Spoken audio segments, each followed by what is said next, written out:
I'm Logan Crawford, and right now on Spotlight, we're taking a look at the frightening and true story of Pat E. Robinson. She has written a gripping book. It is called The Predator. It is a powerful memoir that recounts her 1996 kidnapping and abuse at the hands of a predator. Her courageous testimony to protect domestic violence victims and her journey towards healing is profound, and you will learn about it today. Join us as we explore the resilience and strength of a woman who turned her trauma into a beacon of hope for others.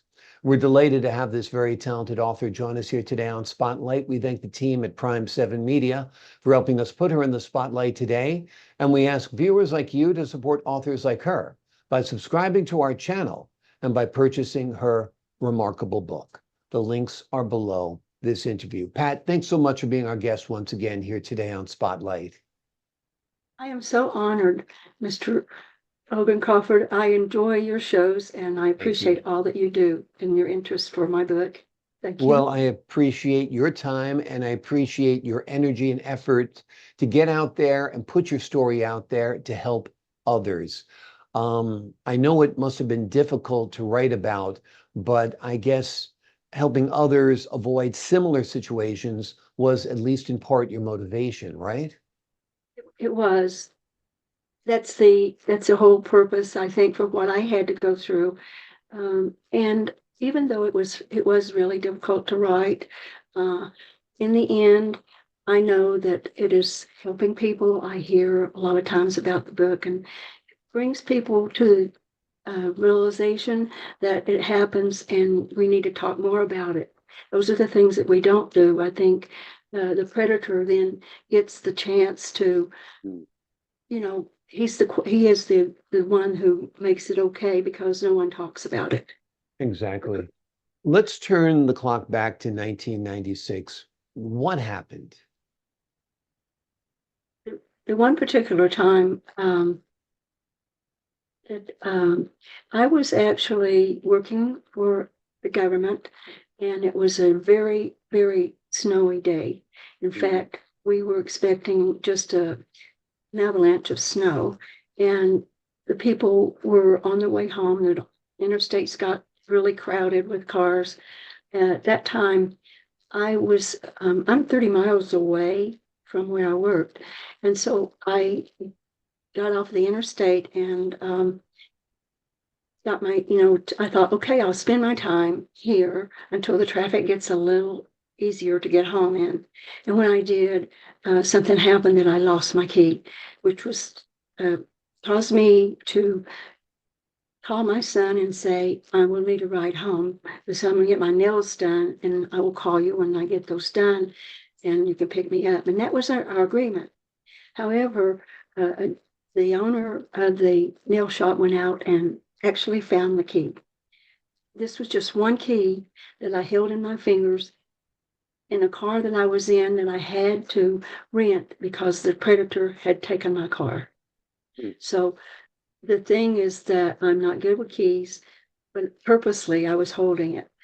Here's how God works. I went in the shop and got my nails done, and the man found the key. I called my son and I told him that I did not need a ride and what his orders were for me to call as soon as I got home because he didn't want me to slide off and be in the snow. When I came into my garage and opened my door into the entranceway and turned off the alarm, my phone was ringing. And rather than set my alarm, I ran and I answered the phone. But there was no one there. It was just, it was a call that the predator had made as he was coming in to my house. It was a horrifying time. He came in and put something over my mouth. He had these chains all around him, all kinds of belts and things. And we fought in the kitchen there, and I hit my head, but it didn't really knock me out. And then as it happened, he tied me up, chained my hands behind my back and my feet with chains, and put me in the trunk, drugged me and put me in the trunk of this car. So I was lucky that my son had asked me to call him. That call, when he could not get me on the phone, sent the police out to look for me, and they found the tracks in the snow, and on the search they went looking for me. Yeah. And So it was somebody who had done some work for you around the house or something like that. Tell us about who um, this predator was or how you became acquainted with him. um, actually, it was odd that the years before, my daughter we had a lot of snow, Mhm. and she had called someone to come and remove a snow. And so the predator, he has a lot of business where he does things like that. And this man came out and his crew moved the snow. Um, I only saw him for a few seconds when I went to the garage and wrote a check for him. Mhm. However, over the years, I came to find out over the years that he had been really stalking me. He Mhm. knew that I had, daughters. He knew that we had a boat. And so I hadn't seen him until the time he called and said, I see where you have a divorce, had gotten a divorce, and I'm divorced now, and let's go out. And it seemed okay in the Mhm. beginning. However, everything was a lie, and he was still married. And when I discovered that, it's in my story later how I Mhm. discovered it and what happened then. It was another time. Amazing. Very, very frightening indeed. Those tracks in the snow saved your life, basically, because they were actually Basically, able to follow where the car went, right? they what they knew was that he had hidden outside my house. There was all um, the prints in the snow, and they discovered, the boot prints and all that. And what made it so good that I was delayed is the fact that he did have to wait so long out in the snow. In fact, the one blessing was that he was out there and it was so cold that his stun gun had kind of lost some of its electrical power. Mhm. But yes, the prints out there could detail no other car was there, but that he had footprints in the snow, and you could see where he had been around the house, huddled in the corner there where the garage opens, and where the tires of the car came in. My car came in and came back out, and that's how it indicated to the police that I had been kidnapped. Yes. Unbelievable. Unbelievable. Writing about this ordeal about 30 years later must have been very painful, reliving it, thinking about it, putting it on paper. Tell us about that process. That was that was very difficult. Um, I I will say that I wanted to witness for all the things that God had done to me, Mm. and it was came about from a sermon that I heard about uh, blind Barnabas, and the pastor said we're all witnesses, and when we are a witness to the things that God does for us, that's really good. We should talk about it. So I had all of the newspapers, and I'd saved all of those that are actually listed in the back of my book, Mm. just the titles. And I got those out after having them in an attic for a long time. And I sat down and I read the story, and it came back so much, so difficult. I want to say as I was writing, I had this feeling that in the beginning I started in first person, and I had to stop that. And um, in order to do that, I named this little person Patty. Mm. Not a Patty. I was a Patricia, a Pat, and different things. But um, Patsy was actually one of the names I was called. Mm. But as I wrote, it was painful. And I began to see this person as things were happening to her. And it was so real. This was really happening. And as I turned the page, something had happened to her really badly. And I'm like, oh, you've got to get out of that. So it became a real thing to me. And I felt I felt all the pain for this person. I don't Yeah. know if that's the way I really associated with it. You couldn't But help. You tried to separate yourself by giving the woman a different pseudo- variation of your name. And in yes, some ways, it was like watching it happen to someone else. But of course, it did happen to you. And that obviously is a nightmare. Thank goodness you survived. And some good has come out of it. You definitely. testified before the Indiana Senate Hearing Committee. Tell us a little bit about that. Well, that was actually on the Senate. I actually worked there close to the Senate downtown, and they contacted me and wanted to um, talk to me and have me testify on Valentine's Day. And I went in and told them about the $100 uh, fee that I had to pay to just get a protection order. And that's the changing of that law. And I'm so happy that we could do that with the senators and everything. That was Absolutely. It made the law broader, more accessible to people who might not have that $100, who might be going through something hard, who might have been abandoned by their husband or boyfriend or somebody who's been violent and didn't have that $100. So that absolutely was a big help to the general public. It's right. amazing they had a fee for something like that anyway, right? Yes, and actually, when you leave, and when you get a chance in domestic violence, um, uh, actually, when it's actually going on, you do not have the chance to have money with you.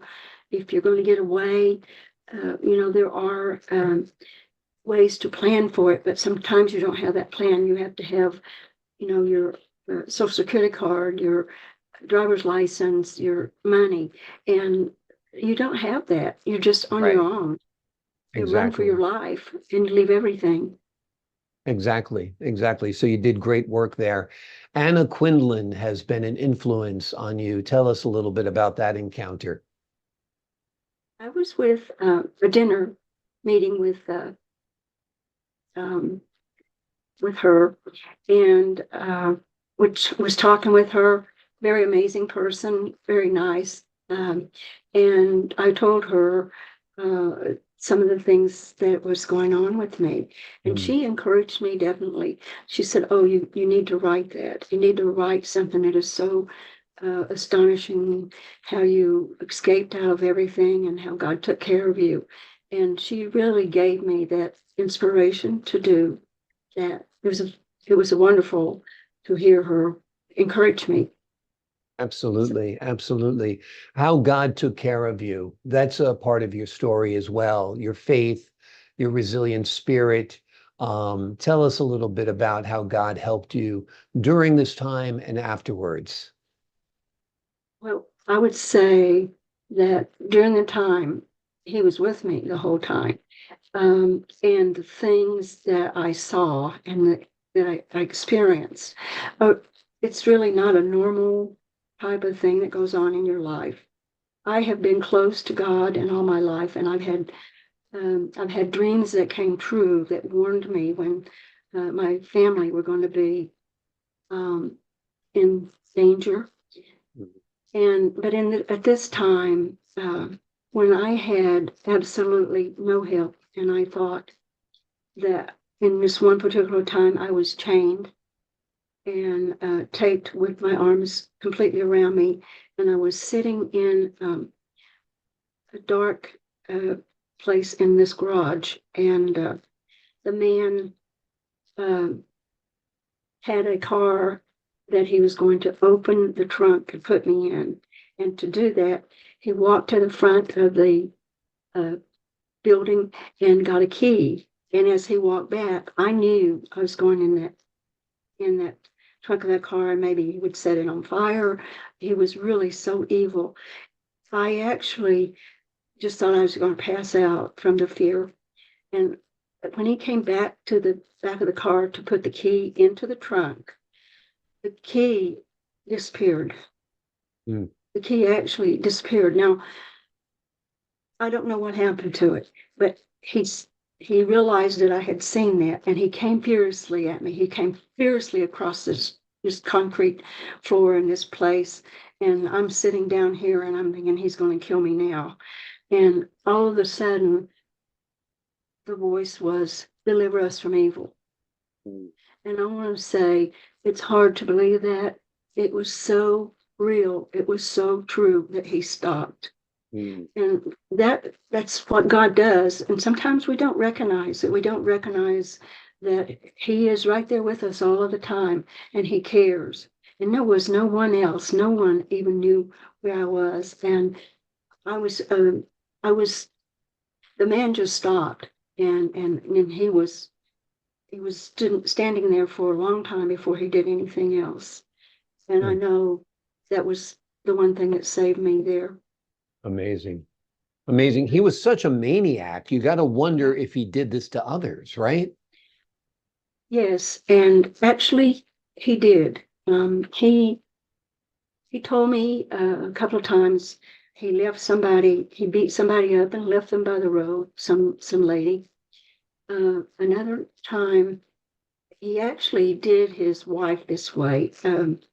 He was abusive to her, and she could not get out of their marriage. Mm. And she and I knew what we both were going through. We became camaraderie with what it is that was happening to both of us at the same time. Um, so he was very, very evil with her. Um, he planned things. He is intelligent. He was such an intelligent person. And the way he planned things and set me up with, particularly, I had a protective order from the judge. And of course, you're not supposed to contact someone when you have that order.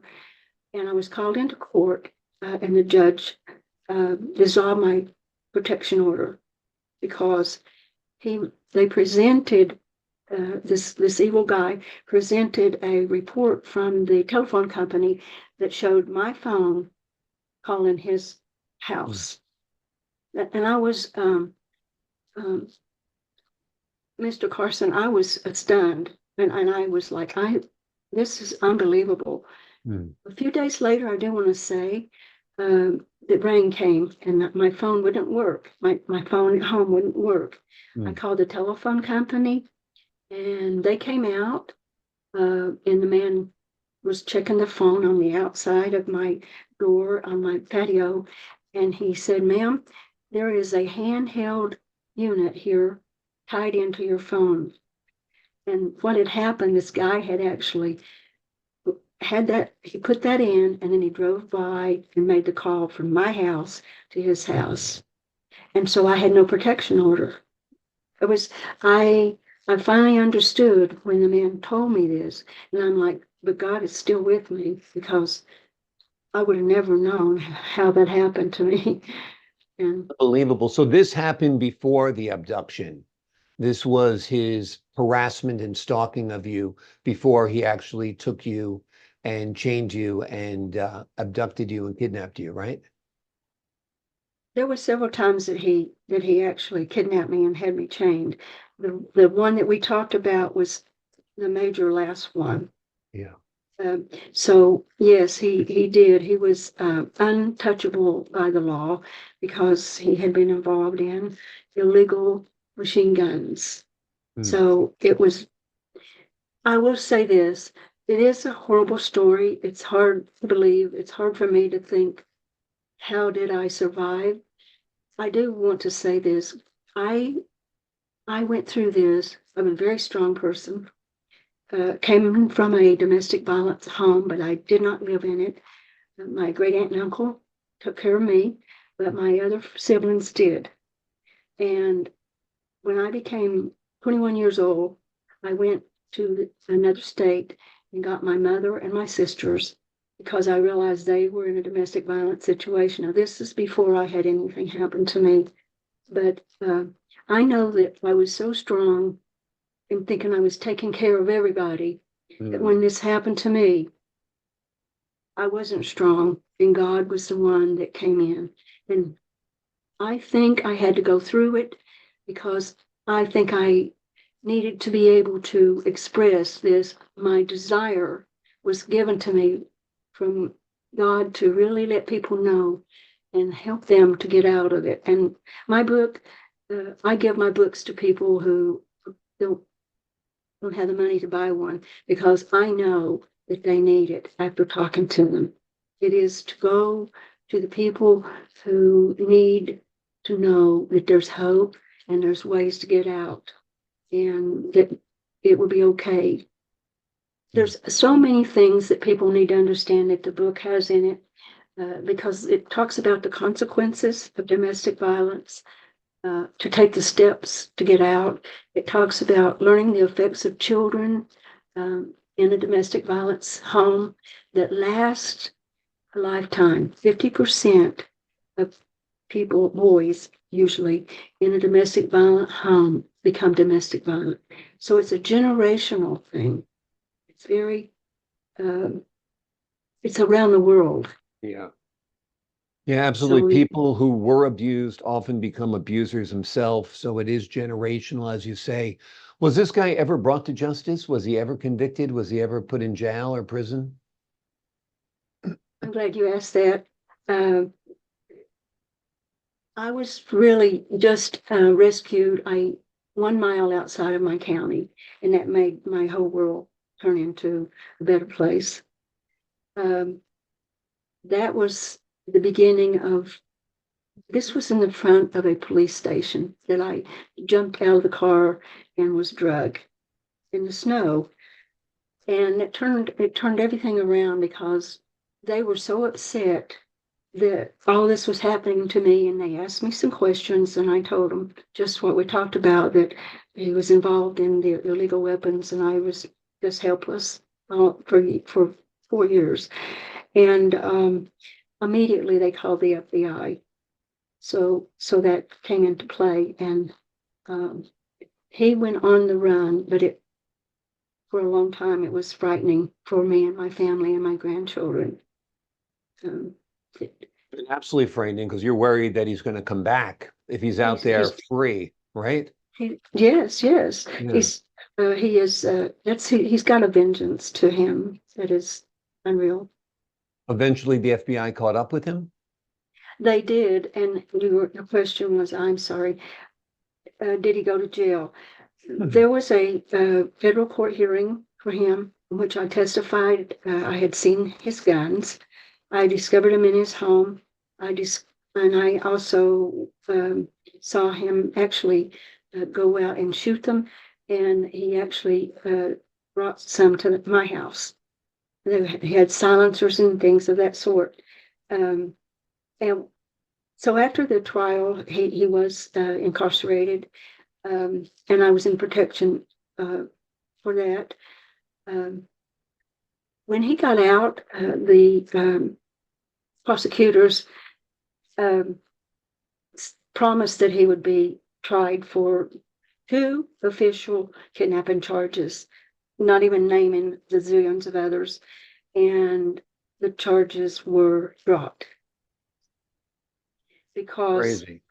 there was evidence of a time that when he was abusing me, he videoed it.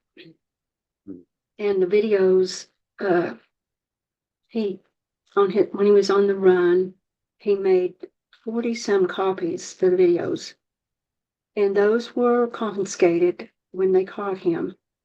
Um, they put him in the locked it up in the evidence room. They were there during the time he was in the federal prison. When we went to court, the attorney and my detective that was assigned to me for 2 years to put this all together, he couldn't. The evidence was gone. He couldn't get the evidence. There was no evidence, so it had been missing. It was missing. Um, I had someone talk to me and asked a specific question about the about the video. And from that question, I feel that they were not really destroyed. Right. I think that they were distributed. Mm. Um, and I will say this, that's one of the things that made me feel very much happier that I wrote about that, Yeah. because I couldn't walk in my little town here. Mm. It was the shame of those videos being out there. So it was another personal accomplishment to be able to say those were out there, Right. and they were. And we didn't go to court. We had no court. There was Amazing. there was no court. It was dropped. Amazing. No evidence. It's hard to find justice in this world. Even when you get so-called justice, it doesn't feel like it. Very, very painful, very, very much insult to injury that this As a guy result, wasn't sent away for the rest of his life like he deserved to be. Awful, awful. What do you hope readers take away from your story of survival and advocacy? well, I think they take away that, first of all, domestic violence is really an illness for a person to be treating someone that way. I think that for people to understand the consequences that happens to a family, especially children, when they're in domestic violence. And I think that if they learn the mental and physical effects on the children and how it's generational, that they would be more open to not staying in a relationship that isn't good. And I think also that if they realize that the statistics are so extremely high and that there is help for those people, it's really in our community now, the prosecutor is for the victim. Mm. They take them through the court. They not only do that, uh, they train the policemen to go and where the violence is and get them, and then they train the nurses to take care of them. We provide clothing for the people that are in that situation. The court also takes them through the court process. So it is really changed immensely for the victim. And also, the community resources are really, really much better. Yeah, absolutely. A lot has changed over the last 30 years. There are more Yes. female prosecutors, more female detectives, more social workers, less bias and sexism in policing and law enforcement and prosecution. And that's Yes. all good. And it's because of people like you who put up a good fight, who have become advocates against this type of awful, awful violence. The name of the book is The Predator. It is Pat Robinson's powerful memoir that recounts her 1996 kidnapping, her courageous testimony to protect domestic violence victims, and her journey towards healing. And a lot of that healing came from her great faith in God. And it helped her get through it and has helped her have a good life, a strong life, a resilient life ever since. Pat, thank you so much for joining us here today on Spotlight. It's been my pleasure. I thank you. And I really hope that people can realize that the book has real helpful things and talks about the pattern that they go through. And it's very hard to recognize that you're a victim until you look at what the pattern shows you the person is in control with that. Exactly, Thank you. exactly. Recognizing those patterns might help you recognize a relationship in your own life, one that needs to be ended, one you need to be protected from. Great advice. To the folks at home, I'm Logan Crawford, thanking you for your time this time. Until next time on Spotlight.